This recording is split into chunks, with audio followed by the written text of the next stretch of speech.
On this episode, I want to take the high road because I don't want to include a certain group in the bunch of haters or ill wishers or any of that.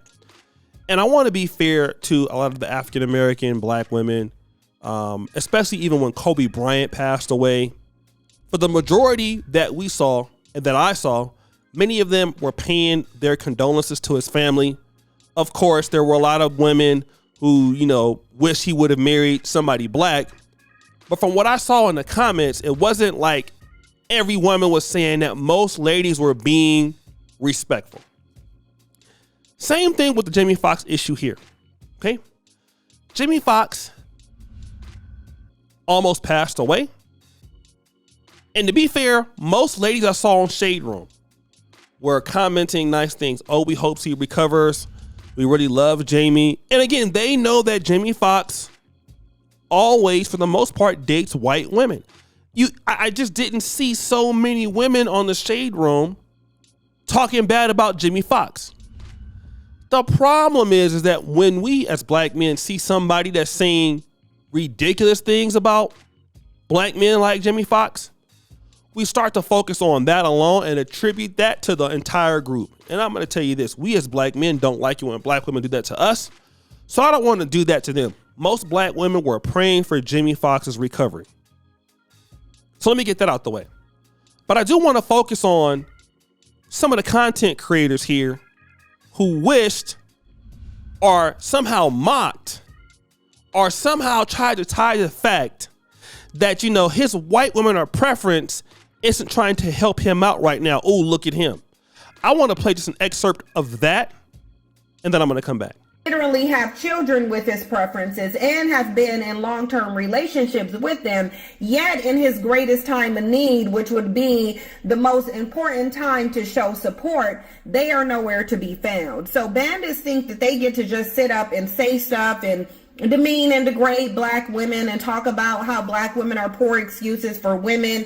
You're masculine, you're manly, you won't cooperate, you won't submit, you won't support them, you won't let them lead. But then when they go to other communities, we see either the women of no color talking about they got the same black man, which is essentially why Katie Holmes broke up with Jamie Foxx, or you see much worse outcomes. And so in this video, I want to talk about Jamie Foxx, his history with his preferences, and I want us to explore the question of why none of them are by his side at his greatest moment where he could potentially be crossing over. Even though he appears to be a treasonous bandit by behavior, nobody can take away his contribution to the music and the entertainment industry, and I don't think anybody would. But this is really not about his accomplishments, because as it stands, he is in the hospital. He has been there for a month now, and it doesn't look like things are getting better. But I want to talk about Jamie Foxx's dating history, because as we know,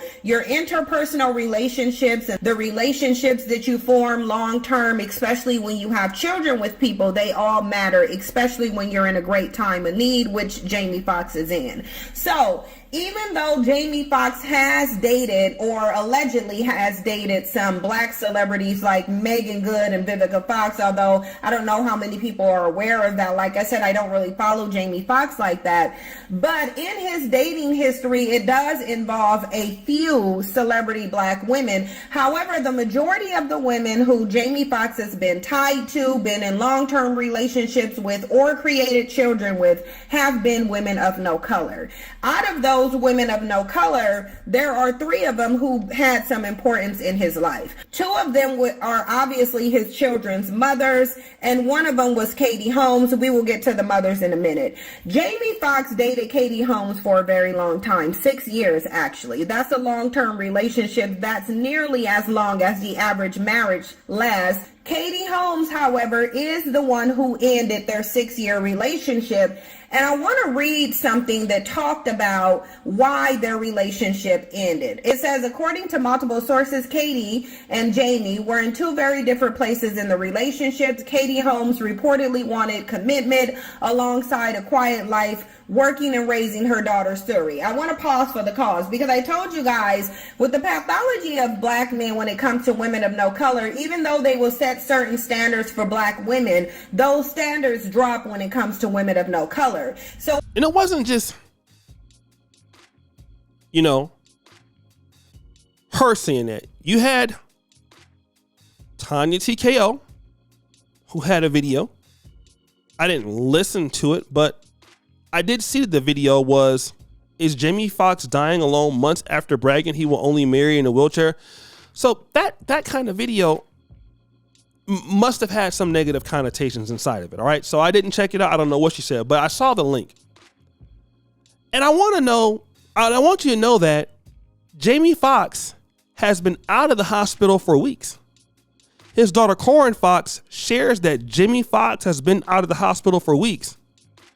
But the question is, for someone like a Cynthia G or possibly Tanya TKO, and a man who doesn't talk down on black women, why is it that you have so much vitriol for black men? And at the same time, you focus so much on the vitriol that black women have for black men, but you have a vitriol for black men, a hatred for black men. But then as you hate those brothers, as you despise them, if they wanted to be with you, it's a problem. If they don't want to be with you and don't talk about you, it's also a problem. I could understand if Jamie Foxx was the kind of brother that was talking down on sisters. I've never heard Jamie Foxx do anything as far as that.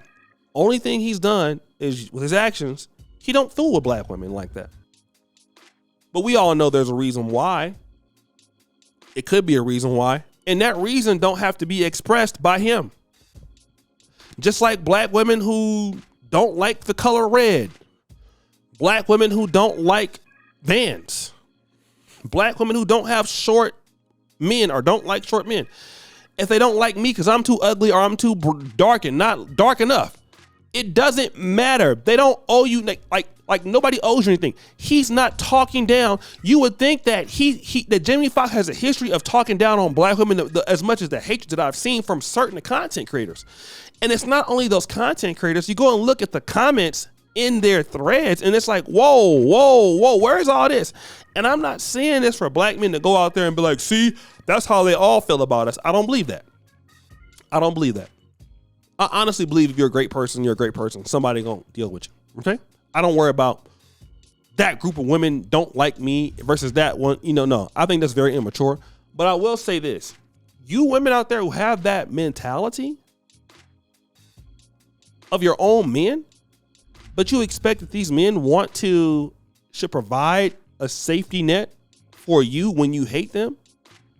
You have to be honestly seriously. So you have to be honestly serious with yourself. That attitude that these female content creators exhibit is why they are personally in their own situations. Many of them may be single moms, never been married, personal issues, vitriol. You need counseling, you need help, you need therapy. And then you're here almost mocking a man who could have passed away, but the guy is healed. So is that what you wanted? You wanted him to be able to pass away so you could diss him. Like y'all diss Kevin Samuels. Like, this is how sick some of y'all are. Now, if it was one of y'all that passed away, you would want us as black men to show mercy. Oh, don't talk about her like that. She's dead. But y'all disrespect. I mean, like, I've seen some ladies here on YouTube. They're even worse than some of these rappers out here with some of this stuff, like disrespecting the people. Like, and I get it if that was like you like a few years ago and maybe you changed, but this is in 2023. Let's just hate these men because we can. And we don't want any reason, like we're looking for any reason to hate these guys. It is sad. The guy is recovering.